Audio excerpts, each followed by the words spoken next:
L'imitation de Jésus-Christ, livre 3e, chapitre 5. Des merveilleux effets de l'amour divin. Le fidèle. Je vous bénis, Père céleste, Père de Jésus-Christ mon Seigneur, de ce que vous avez daigné vous souvenir d'un pauvre tel que moi.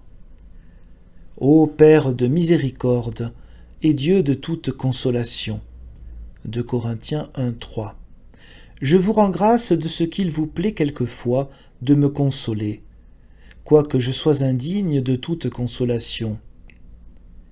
Je veux toujours vous bénir et vous glorifier dans tous les siècles, aussi bien que votre Fils unique et le Saint-Esprit consolateur. Ô Seigneur mon Dieu, qui m'honorez de votre sainte amitié, quand vous viendrez dans mon cœur, toutes mes entrailles en tressailliront de joie. Vous êtes la gloire et la joie de mon âme. Vous êtes mon espérance et mon refuge au jour de la tribulation. Mais parce que je suis encore faible dans votre amour et peu avancé dans la vertu, j'ai besoin que vous me fortifiez et que vous me consoliez. Ainsi, visitez-moi souvent et enseignez-moi votre sainte loi. Délivrez-moi des passions mauvaises et guérissez mon cœur de toute affection déréglée, afin qu'étant bien guéri et purifié au-dedans, je devienne propre à vous aimer, courageux pour souffrir et ferme pour persévérer. L'amour est une grande chose, c'est un bien tout à fait grand. Lui seul rend léger tout ce qu'il y a de pesant, et supporte avec égalité les inégalités de la vie, car il porte son fardeau sans en sentir le poids, et il rend doux et agréable ce qui est amer. L'amour de Jésus est noble, il nous pousse aux grandes actions, et nous excite à désirer toujours ce qu'il y a de plus parfait. L'amour tend toujours en haut et ne veut être retenu par aucune des choses d'ici-bas.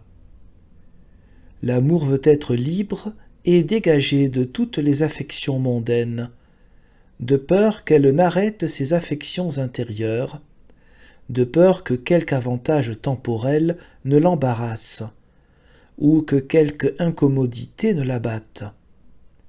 Il n'y a rien au ciel et sur la terre de plus doux que l'amour, rien de plus fort, de plus élevé, de plus étendu, de plus agréable, de plus rempli ni de meilleur, parce que l'amour est né de Dieu, et qu'il ne peut trouver de repos qu'en Dieu, en s'élevant au-dessus de toutes les choses créées. Celui qui aime, vole, court avec joie. Il est libre, et rien ne le retient. Il donne le tout pour le tout, et possède tout dans le tout, parce qu'il se repose au-dessus de toute chose, dans le seul et souverain bien, d'où découlent et procèdent tous les autres biens. Il ne regarde pas aux dons, mais il s'élève au-dessus de tous les biens, pour ne voir que celui qui les donne.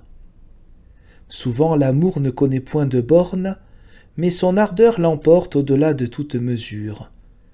L'amour ne sent point sa charge, il ne compte point le travail, il veut faire plus qu'il ne peut, et ne s'excuse point sur l'impossibilité, parce qu'il croit que tout lui est permis et possible. Aussi est-il capable de tout, et pendant que celui qui n'aime point se décourage et se laisse abattre, celui-là exécute bien des choses et les achève. L'amour veille et ne dort pas même pendant le sommeil. Il se fatigue sans se lasser, il est à l'étroit sans être gêné, il est effrayé sans être troublé, et, comme une vive flamme, comme un flambeau ardent, il se fait passage en haut, et y monte sans obstacle. Celui qui aime connaît la force de ce mot d'amour. C'est un grand cri, et qui va jusqu'aux oreilles de Dieu, que cette ardente affection d'une âme qui lui dit « Mon Dieu, Mon amour, vous êtes tout à moi, et je suis tout à vous. Faites-moi croître en amour, afin que j'apprenne à goûter intérieurement combien il est doux de vous aimer, et de se fondre et de se noyer dans votre amour. Que je sois saisi de votre amour, que je m'élève au-dessus de moi-même par un transport de ferveur et de ravissement. Que je chante un cantique d'amour, que je vous suive en haut, ô mon bien-aimé, que mon âme, en poussant des cris de joie et d'amour, manque de force et de voix pour vous louer. Que je vous aime plus que moi-même, que je n'aime que pour vous, et que j'aime en vous tous ceux qui vous aiment véritablement, ainsi que l'ordonne la loi de l'amour par laquelle vous nous éclairez. L'amour est actif, pieux, sincère, joyeux et agréable. Il est fort, il est patient, il est fidèle, il est prudent, il est persévérant, il est courageux, et ne se cherche jamais lui-même. Car, dès qu'on se cherche soi-même, on cesse d'aimer. L'amour est circonspect, humble et équitable. Il n'est ni lâche ni léger. Il ne s'arrête point à des choses vaines, il est tempérant, chaste, ferme, tranquille et attentif à la garde de tous ses sens. L'amour est soumis et obéissant au supérieur, et il est vil et méprisable à lui-même. Il est dévot et reconnaissant envers Dieu, en qui il met toujours sa confiance et son espoir, lors même qu'il est sans goût pour Dieu, parce que la vie de l'amour ne se passe point sans souffrance.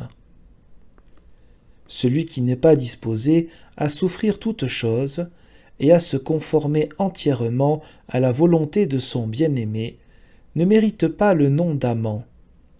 Il faut que celui qui aime embrasse avec plaisir les choses les plus pénibles et les plus amères pour l'amour de son bien-aimé, et qu'il ne se détourne point de lui quelque chose de contraire qui arrive.